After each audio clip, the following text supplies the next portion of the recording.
The red sun of Kepler 442b cast long shadows across the dig site as commander. Jake Morrison wiped sweat from his forehead. He had been leading archaeological expeditions for 12 years, but nothing had prepared him for what they found buried beneath the alien soil.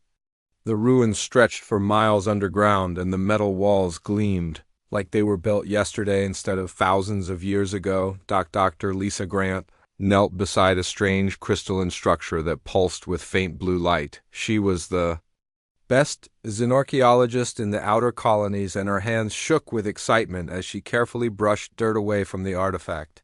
The crystal was perfectly smooth and warm to the touch despite being buried for so long. Strange symbols covered its surface in patterns that seemed almost familiar. Captain Rick Stone stood guard at the entrance to the underground chamber.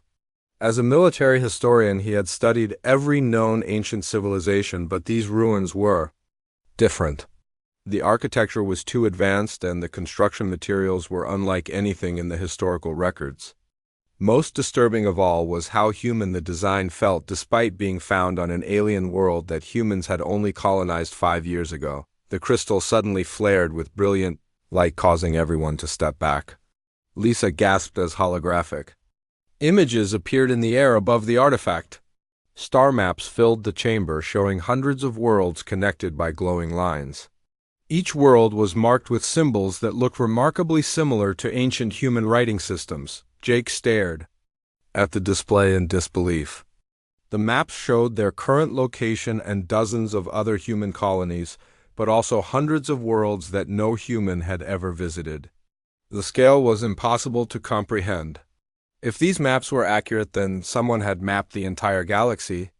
Thousands of years before humans even developed spaceflight, the images shifted to show massive ships unlike anything in current human fleets.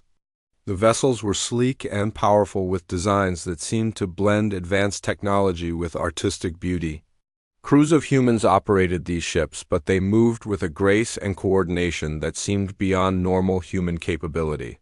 Their uniforms bore symbols that matched the markings on the crystal. Rick pointed to one of the ship crews with growing amazement. The people looked exactly like modern humans, but there was something different about them. They moved with perfect synchronization, as if they shared a single mind while still maintaining their individual personalities. Their eyes held a depth of knowledge that spoke of centuries of experience. Despite their youthful appearances, more holographic scenes appeared showing vast battles in space. The human ships fought against writhing shadows that seemed to devour light itself. These enemy forces consumed entire star systems, leaving nothing but empty void in their wake. The humans fought with desperate courage, but they were clearly losing the war. Lisa activated her scanner and began recording everything she could. The crystal responded to her presence by displaying what appeared to be historical records. Text scrolled past in languages that were clearly human in origin but far older than any known writing system. Her translation software struggled with the ancient dialects, but gradually began to piece together fragments of meaning. The record spoke of an empire called the Solar Knights that spanned hundreds of worlds. These ancient humans had possessed technology that made modern science look primitive. They could modify their own genetics to survive on any world and communicate instantly across vast distances. Most incredible of all, they had developed a way to link their consciousness while preserving individual identity. Jake felt his worldview crumbling as he read the translated text. According to these records, Earth was not humanity's birth world, but rather a refuge where survivors fled after their empire fell. The Solar Knights had fought a losing war against entities called the Devourers, and in their final desperate act, they had scattered their people across the galaxy to preserve the human race. The crystal displayed images of Earth as it appeared 50,000 years ago. Massive ships landed carrying refugees who had been modified to forget their advanced origins.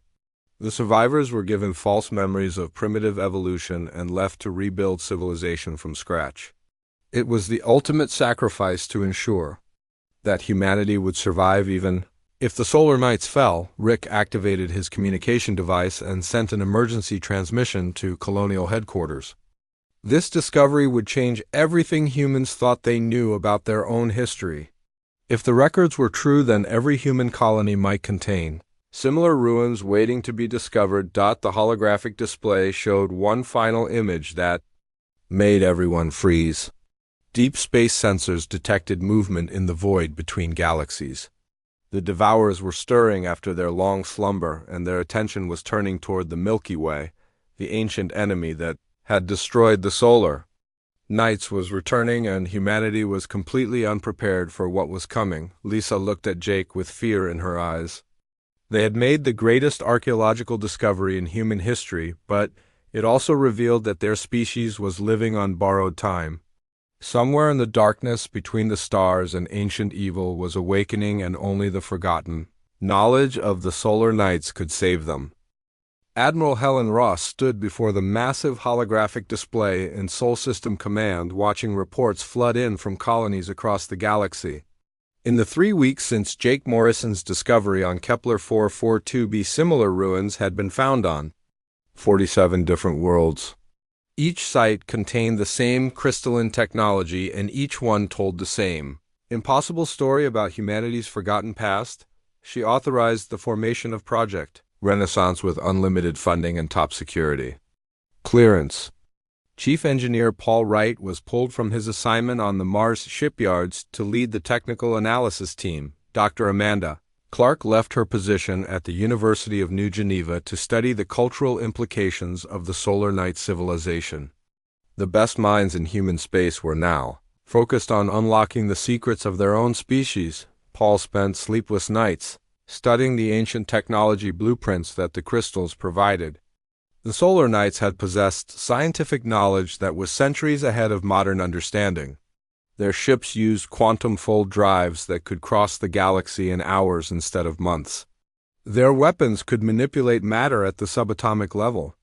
Most fascinating of all was their consciousness network technology that linked millions of minds without destroying individual identity. Amanda discovered that the Solar Knights had not been a traditional civilization, but rather a warrior society, dedicated to protecting other species.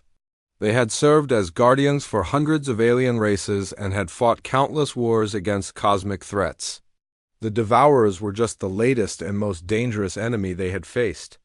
Their entire culture was built around the concept of eternal vigilance against the darkness. The breakthrough came when Amanda decided to activate a partially intact consciousness node found in the ruins. Beneath New Tokyo, the device was smaller than the others and appeared to be some kind of personal recording system. Despite Paul's warnings about unknown technology, she placed her hand on the crystalline surface and felt electricity course through her nervous system. Suddenly, Amanda was no longer standing in the laboratory, but floating in space, watching a massive battle unfold. Human ships that dwarfed modern vessels fought against entities that seemed to be made of living shadow. The Devourers moved through space like cosmic predators, consuming everything in their path. Stars dimmed and died as the creatures fed on their energy.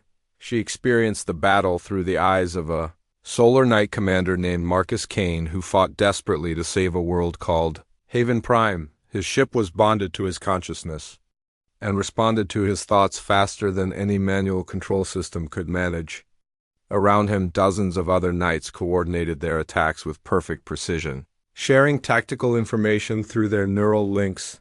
The vision shifted to show the final days of the Solar Knight Empire. Their greatest weapons and most advanced ships had proven useless against the Devourers. The enemy learned and adapted to every strategy, forcing the humans into an endless retreat.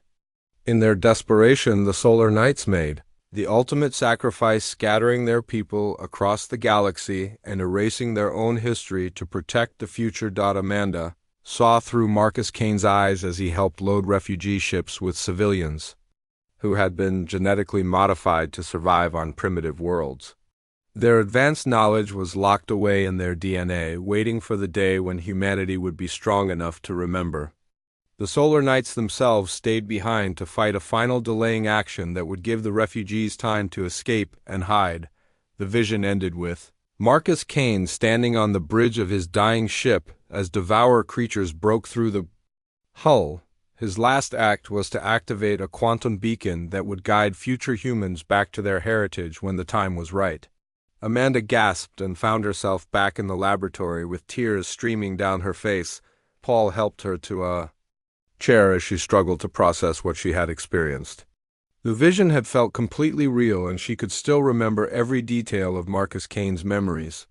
More disturbing was the knowledge that the consciousness node had somehow bonded with her mind.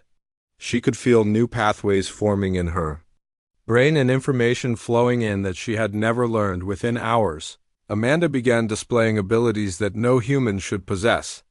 She could interface directly with Solar Knight technology using only her thoughts.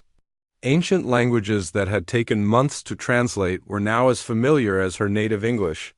Most remarkably, she could sense the location of other consciousness nodes across the galaxy as if they were calling to her. The implications were staggering. If the Solar Knight genetic modifications were still present in human DNA, then potentially anyone could undergo the awakening process. Humanity might possess the ability to reclaim their lost heritage and prepare for the return of the Devourers. But the process was clearly dangerous, and there was no way to predict who would survive the transformation. Helen made the difficult decision to authorize limited testing of the awakening process. Volunteers would be selected from military and scientific personnel who understood the risks. If humanity was going to face an ancient enemy that had destroyed their predecessors, they needed every advantage they could find. Amanda volunteered to help guide other candidates through the awakening process. She could feel the consciousness network trying to reestablish itself and knew that each successful transformation brought them closer to recovering their lost strength. The Solar Knights had protected the galaxy for thousands of years, and now their descendants would have to learn to take up that burden. As news of the awakening process spread through classified channels, volunteers began stepping forward. Fighter pilots, engineers, and Marines all requested the chance to undergo the transformation. They understood that they were risking their lives, but they also knew that the survival of the human race might depend on their willingness to embrace their genetic heritage. The first test subject was scheduled for the following morning, and Amanda spent the night preparing for what might be humanity's first step toward reclaiming their destiny among the stars. The consciousness network reactivated without warning on a Tuesday morning at exactly 0347 Greenwich Standard Time. Across 47 colony worlds, humans suddenly collapsed as dormant genetic sequences triggered throughout their nervous systems. Fighter pilot Danny Foster was running morning exercises on Luna base when electricity coursed through his brain and he found himself seeing memories that belonged to someone else. The visions showed him standing on the bridge of a massive warship called Stellar Blade, fighting against shadow creatures that devoured light itself. His hands moved across control panels with impossible skill while his mind connected directly to the ship's artificial intelligence. Around him, other pilots coordinated their attacks through mental links that allowed them to fight as one unified force. Engineer Kate Murphy was working in the asteroid mines of Ceres when the awakening hit her like a lightning bolt. She gasped as knowledge flooded her mind, showing her how to build weapons that could tear holes in space and ships that could cross the galaxy in hours. Her enhanced understanding of quantum mechanics made her current job seem like playing with children's toys. Marine Sergeant Alex Carter was training recruits on Europa when his genetic modifications activated. Suddenly, he could move faster than humanly possible, and his reflexes became sharp enough to dodge projectiles fired at close range. His tactical awareness expanded until he could track the movements of dozens of enemies simultaneously while planning counterattacks through multiple scenarios. The three of them felt an irresistible pull drawing them toward ancient sites buried beneath their respective colonies. Danny found himself walking through the Luna Base archives toward a restricted section that had been sealed for decades. His enhanced senses detected electromagnetic signatures that indicated massive technology hidden beneath layers of rock and metal. Kate abandoned her mining equipment and followed strange energy readings deep into the Ceres underground. The tunnels led her to a vast chamber that contained a ship unlike anything in the human fleet. The vessel was over 2 kilometers long with a design that seemed to blend advanced engineering with artistic beauty. Ancient symbols covered its hull, and the Whole structure hummed with barely contained power. Alex led his confused recruits to Europa's archaeological site where ground-penetrating radar had detected anomalous structures. They found a massive hangar that had been concealed by sophisticated camouflage systems. Inside waited another ship similar to the one Kate had discovered, but with subtle differences that suggested it was designed for different combat roles. The ships seemed to recognize their presence and began powering up for the first time in 50,000 years. Docking bays opened with smooth precision and corridors filled with soft blue light that guided the awakened humans toward their command centers. Each ship possessed an artificial intelligence that had been waiting patiently for the return of the Solar Knights. Danny found himself bonding with the Stellar Blade, as its eye interface connected directly to his enhanced nervous system. The ship's name appeared in his mind along with its history and capabilities. It had been designed for deep space reconnaissance and could operate independently for years while maintaining contact with the fleet through quantum communication.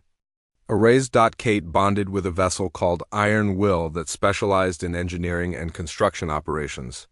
The ship contained fabrication systems that could build entire space stations from raw materials and repair technology that could restore damaged vessels in hours instead of months. I was calm and methodical, matching Kate's personality perfectly. Alex connected with Knight's Edge, a ship designed for assault operations and planetary defense. Its weapon systems were more advanced than anything in the current human arsenal, and its armor could withstand direct hits from nuclear weapons. The AI was aggressive and tactical, constantly analyzing threats and planning responses. As more humans underwent the awakening process, additional ships began powering up across the galaxy. Each vessel chose its captain through a process the ancient records called the bonding, which created a symbiotic relationship between human consciousness and artificial intelligence. The ships would not function for anyone who had not undergone the genetic modifications that marked them as true Solar Knights. The awakened humans discovered that their enhanced abilities included perfect coordination in battle and the capacity to share tactical information instantaneously across their network. When Danny practiced maneuvers with Stellar Blade, he could feel Kate and Alex monitoring his progress through their mental link. They could communicate complex strategic plans. Without speaking a single word, Admiral Helen Ross received reports of the mass awakening with a mixture of excitement and concern. Thousands of humans across dozens of colonies were displaying superhuman abilities and claiming ownership of incredibly advanced starships. The political implications were staggering, since many of the awakened individuals were low-ranking military personnel who now commanded vessels that outgunned entire fleets. The awakened humans began gathering at a rendezvous point in the Centauri system where they established an informal command structure. Danny Foster emerged as their leader, not through rank or authority, but because the other awakened individuals instinctively recognized his tactical abilities. They called themselves the New Knights and began training together to master their inherited technology. Paul Wright studied the bonding process and discovered that the ships were not just advanced machines, but rather cybernetic organisms that had been designed to work in partnership with genetically modified humans. The artificial intelligences possessed personalities and memories that dated back to the original Solar Knight Empire. They remembered the war against the Devourers and were eager to prepare for the enemy's return. Amanda Clark worked with the New Knights to decode ancient tactical manuals and strategic databases that the ships provided. The Solar Knights had fought the Devourers for over 1,000 years and had developed sophisticated countermeasures against their abilities. The key was coordination and the willingness to sacrifice individual ships to protect the larger fleet. As the New Knights mastered their abilities, they began retrofitting standard human vessels with Solar Knight technology. The hybrid ships were not as powerful as the pure ancient vessels, but they could be operated by humans who had not undergone the awakening process. This allowed the New Knights to expand their fleet and train traditional naval officers in their tactics. The consciousness network continued to spread as more humans awakened to their heritage. Each new knight brought unique skills and perspectives. while adding to the collective knowledge that the network preserved. They were rebuilding the Solar Knight civilization piece by piece and preparing for a war that their ancestors had lost 50,000 years ago. Donnie stood on the bridge of Stellar Blade, watching his growing fleet conduct training exercises. In the outer system, through the consciousness network, he could feel the determination of every new knight as they prepared to face an enemy that had once destroyed the greatest human civilization in history. This time they would be ready. The new knights established their primary base of operations in orbit around Proxima Centauri, where ancient manufacturing facilities had been discovered buried in the system's asteroid fields. The facilities came online as soon as awakened humans interfaced with their control systems, revealing construction capabilities that dwarfed anything in modern human industry. Within weeks, they were producing hybrid vessels that combined Solar Knight technology with contemporary human engineering. Danny Foster found himself promoted to Fleet Admiral, not through any formal process, but because the other new knights naturally deferred to his tactical expertise. The consciousness network allowed him to coordinate the actions of over 10,000 awakened individuals spread across dozens of star systems. Each knight could feel the collective knowledge and experience of their comrades while maintaining their individual personalities and decision-making abilities. Lieutenant Colonel Sam Brooks arrived at the Centauri base with a delegation from Sol System Command tasked with establishing formal relations between the new knights and traditional human government. Sam was a career military officer who had spent 20 years climbing the ranks through dedication and skill. He found himself struggling to comprehend the implications of humans who could interface directly with technology and coordinate their actions through thought alone. The political situation became complicated when several colony governments attempted to conscript their awakened citizens for mandatory service. The new knights refused to submit to traditional command structures, arguing that their enhanced abilities and ancient knowledge made them uniquely qualified to defend humanity. Tense standoffs developed as regular military forces tried to assert control over individuals who could single-handedly operate starships designed for entire crews. Kate Murphy demonstrated the power disparity during a confrontation at the Vega colony shipyards. When local security forces tried to impound Iron Will, she calmly walked through their energy barriers as if they did not exist. Her enhanced reflexes allowed her to disarm 6 armed guards without injuring any of them, while her ship's defensive systems effortlessly deflected missiles fired by patrol craft. The incident was broadcast across human space, showing everyone that the new knights operated by different rules. Sam Brooks witnessed the demonstration and realized that traditional military doctrine was obsolete when dealing with awakened humans. A single new knight could accomplish missions that would require entire battalions of regular troops. Their ships could outfight modern dreadnoughts, and their enhanced abilities made them nearly impossible to capture or control. Any attempt to use force against them would result in a conflict that normal humans could not win. Long-range sensor arrays began detecting anomalous readings from the galactic rim, confirming everyone's worst fears about the return of the Devourers. The signals matched descriptions in ancient Solar Knight records of scout fleets sent ahead of the main invasion force. Dr. Lisa Grant analyzed the data and estimated that humanity had perhaps 50 years before the first enemy ships reached inhabited systems. The threat galvanized human governments into reluctant cooperation with the new knights. Admiral Helen Ross negotiated a series of agreements that granted the awakened humans operational independence in exchange for their commitment to defending all human colonies. The new knights would serve as humanity's primary defense force, while traditional military units provided support and handled conventional threats. Alex Carter established training academies on Mars and Europa, where awakened humans could learn to use their abilities effectively. The curriculum included ancient tactical manuals, quantum physics, and meditation, techniques that helped new knights control their enhanced mental capabilities. Volunteers lined up for the awakening process, despite the significant risks involved in genetic modification. The consciousness network allowed experienced knights to guide newcomers through the transformation, reducing the failure rate from nearly 50% to less than 10%. Each successful awakening added to the collective knowledge base and strengthened the mental links that connected all new knights. They were becoming something more than human while still retaining their essential humanity. Paul Wright worked with Kate Murphy to reverse engineer consciousness network technology for use by unmodified humans. They developed neural implant systems that allowed traditional naval officers to interface with Solar Knight ships without undergoing genetic modification.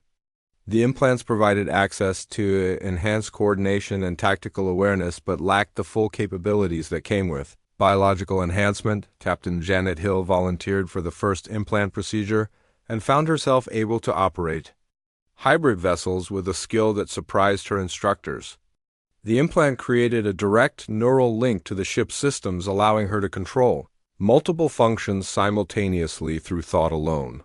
She retained her human limitations but gained access to some of the advantages that made the new knights so effective. Commander Tony Gray led the second wave of implant recipients who formed the core of a new hybrid fleet designed to work alongside the pure Solar Knight vessels. These ships used simplified versions of ancient technology that could be operated by enhanced but unmodified humans. They served as a bridge between the old human military and the emerging New Knight organization. The political crisis reached its peak when Earth's government demanded direct control over all Solar Knight technology and threatened to classify the awakened humans as enemy combatants. Admiral Charles Webb deployed a fleet to blockade the Mars training facilities, intending to force the new Knights to submit to Earth authority. The confrontation seemed certain to trigger a civil war that would leave humanity defenseless against the returning devourers. The standoff was resolved when archaeological teams discovered massive Solar Knight ruins beneath the Australian outback, including a command ship called Eternal Vigil that dwarfed all other ancient vessels. The discovery proved that Earth had been one of the Solar Knights' primary strongholds, validating the new Knights' claim to their technological inheritance. Admiral Webb found himself face to face with a ship that contained the complete historical records of the Solar Knight civilization. The evidence was overwhelming and undeniable, forcing Earth's government to acknowledge that the awakened humans were the legitimate heirs to their species' greatest legacy. Webb agreed to joint command structure that preserved Earth's political authority while granting the new Knights operational independence. Danny Foster stood on the bridge of Eternal Vigil, feeling the massive ship respond to his thoughts as it powered up for the first time in 50,000 years. Through the consciousness network, he could sense the determination of every new Knight as they prepared for humanity's greatest challenge. The ancient enemy was returning, but this time the Solar Knights would be ready. The new Knight fleet began its first major training exercise with over 200 vessels, participating in complex tactical maneuvers that would have been impossible for traditional human forces. They moved with perfect coordination, sharing information instantaneously and adapting their strategies in real time. Humanity was remembering how to fight among the stars. Fleet Admiral Danny Foster launched Operation Starlight from the bridge of Eternal Vigil as the massive command ship coordinated the largest military buildup in human history. The new Knights had grown to 50,000 awakened individuals commanding both ancient sword-class vessels and modern hybrid ships that blended Solar Knight technology with contemporary human engineering. Their mission was to prepare the entire galaxy for a war that their predecessors had lost 50,000 years ago. The Solar Knight Academy on Mars expanded to accommodate thousands of volunteers who hoped to undergo the genetic awakening process.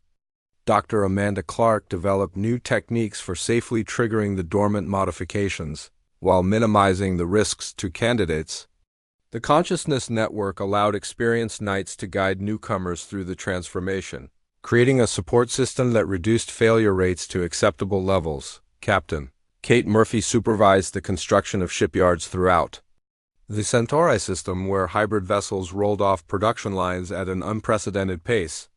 The ancient manufacturing technology could fabricate entire starships in weeks rather than years by manipulating matter at the molecular level.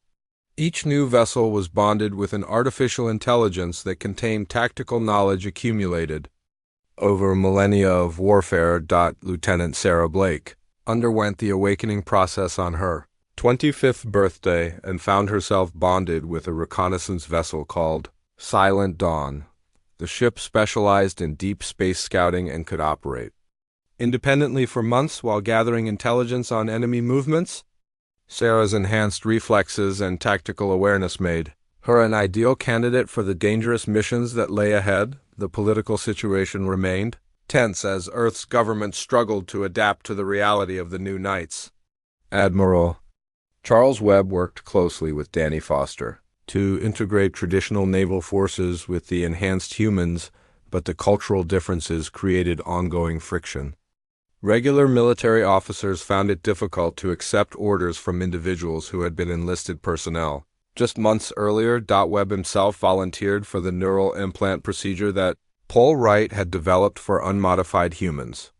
The surgery was successful, and Webb found himself able to interface directly with Solar Knight technology while retaining his human limitations. He became the first traditionally trained admiral to successfully command a hybrid vessel, proving that cooperation between enhanced and normal humans was possible. Advanced scout probes launched by the new Knights confirmed that Devourer forces had begun moving through the void between galaxies.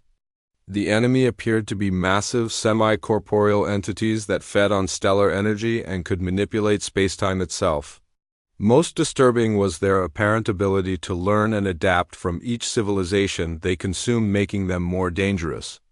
With every conquest. Dr. Lisa Grant analyzed the probe data and estimated that the first Devourer scouts would reach the galactic rim within 30 years. The main invasion force would follow shortly afterward, bringing billions of creatures that had consumed 17 entire galaxies. Humanity needed to be ready for a conflict that would determine the survival of every sentient species in the Milky Way. The consciousness network allowed the new Knights to share tactical information instantly across vast distances, making it possible to coordinate galaxy-wide defense strategies. Danny Foster could feel the thoughts and emotions of every awakened human as they prepared for battle. Their collective determination was stronger than any individual courage, and their shared knowledge made them more effective than the sum of their parts. Training exercises became increasingly complex as the new Knights practiced maneuvers that would have been impossible for traditional forces. Ships coordinated their movements through mental links while sharing sensor data and tactical analysis in real time. They could adapt their strategies instantly as situations changed, making them incredibly difficult to predict or counter. Alex Carter established Marine training programs on Europa, where awakened soldiers learned to fight in both conventional and enhanced modes. The genetic modifications granted superhuman reflexes and tactical awareness, but also required new combat techniques that took advantage of their abilities. Marines could coordinate their actions through the consciousness network while maintaining individual initiative and creativity. The breakthrough came when Kate Murphy successfully reverse-engineered the quantum-fold communication technology that allowed instantaneous contact across galactic distances. The system required awakened humans to operate, but could connect the consciousness network across any distance, making it possible to coordinate defenses throughout human space. Every new Knight became part of a single tactical organism that spanned hundreds of star systems. Alien civilizations began making contact with human colonies as news of the Devourer threat spread throughout the galaxy. The Altarians offered their advanced shield technology, while the Vegan Confederation provided detailed star charts of the Outer Rim territories. Dozens of species that had survived previous Devourer incursions shared their knowledge and experience with humanity. The new Knights found themselves in the unusual position of becoming galactic leaders despite being the youngest spacefaring civilization. Their Solar Knight heritage and advanced technology made them the natural choice to coordinate the defense effort. Danny Foster established diplomatic relations with over 30 alien species while maintaining focus on military preparations. Opposition to the new Knights came from unexpected sources, as some human colonies declared independence rather than submit to enhanced human authority. The separatist movement argued that genetic modification violated human nature and that the awakened individuals were no longer truly human. Several systems attempted to prevent their citizens from undergoing the enhancement process. The crisis deepened when separatist forces attacked a new night training facility on Titan, killing dozens of awakened humans and destroying irreplaceable solar night artifacts. The attack unified the remaining human colonies behind the new Knights as people realized that internal conflicts would leave them defenseless against the returning. DEVOURERS. Sarah Blake led the investigation into the Titan attack and discovered evidence of external manipulation. Unknown agents had provided the Separatists with weapons and intelligence that suggested coordination from outside human space. The possibility that advanced Devourer scouts were already operating in the galaxy added urgency to the military buildup. Donnie Foster addressed the combined human fleet from the Bridge of Eternal Vigil as thousands of ships prepared for their final training exercise before deployment to the galactic rim. Through the consciousness network, he could feel the determination of every new Knight and their commitment to protecting not just humanity but every sentient species that called the galaxy home. The massive fleet began moving toward the outer territories, where they would establish forward bases and early warning systems. Long-range sensors had detected the first signs of Devourer activity at the edge of galactic space, and the new Knights knew that their time of preparation was coming to an end. The ancient enemy was returning, and humanity would finally have the chance to prove that the Solar Knights had not died in vain. 5 years had passed since Jake Morrison first discovered the crystalline artifacts on Kepler 442b, and the galaxy had transformed beyond recognition. Fleet Admiral Danny Foster stood on the Bridge of Eternal Vigil, watching a fleet of over 3,000 vessels prepare for humanity's greatest challenge. The new Knights had grown into a formidable force of 75,000 enhanced humans commanding ships that blended ancient solar night technology with modern innovations. The consciousness network now spanned the entire galaxy, connecting every awakened human in a web of shared knowledge and experience. Danny could feel the thoughts and emotions of Knights stationed on distant worlds as they monitored sensor arrays and maintained defensive positions. The collective wisdom of the Solar Knight civilization lived again in the minds of their descendants, who had sworn to protect all sentient life.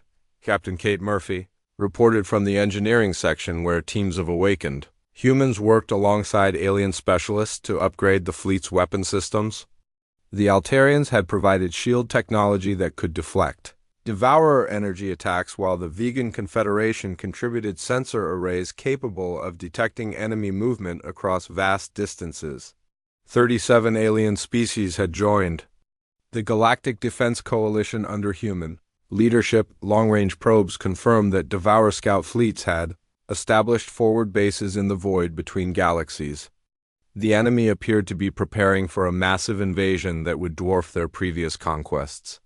Advanced analysis suggested they had learned from their encounters with other civilizations and developed new tactics specifically designed to counter coordinated resistance. Sergeant Alex Carter commanded Marine forces aboard the assault ship Knight's Edge as they conducted final training exercises near the galactic rim. His enhanced reflexes and tactical awareness allowed him to coordinate the actions of thousands of soldiers through the consciousness network while maintaining individual initiative. The Marines could fight as a single organism or operate independently, as situations required. Lieutenant Sarah Blake piloted Silent Dawn through the outer darkness, gathering intelligence on enemy movements. Her reconnaissance missions had revealed that the Devourers were not simply mindless predators but possessed a form of collective intelligence that allowed them to adapt and evolve. They studied their prey carefully before attacking and seemed to be developing specific countermeasures against Solar Knight technology. Dr. Amanda Clark worked with alien xenobiologists to understand the true nature of the Devourer threat. The creatures appeared to be semi-corporeal entities that existed partially outside normal spacetime, allowing them to manipulate matter and energy in ways that defied conventional physics. They fed on stellar radiation but also seemed to consume the life force of sentient beings, making them even more dangerous. Admiral Charles Webb commanded the hybrid fleet of enhanced human vessels that served alongside the pure solar night ships. His neural implants allowed him to interface directly with the consciousness network while retaining his human perspective and military experience. The cooperation between awakened and unmodified humans had become a source of strength rather than division.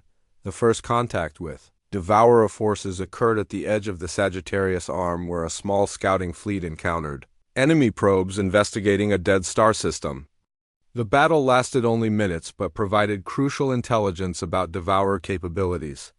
The creatures moved through space like living shadows, consuming energy and matter while adapting to any weapons fired against them. Sarah Blake transmitted real-time tactical data through the consciousness network as she watched the enemy probes analyze the wreckage of the scouting fleet. The Devourers appeared to be learning human tactical patterns and developing countermeasures faster than anyone had anticipated.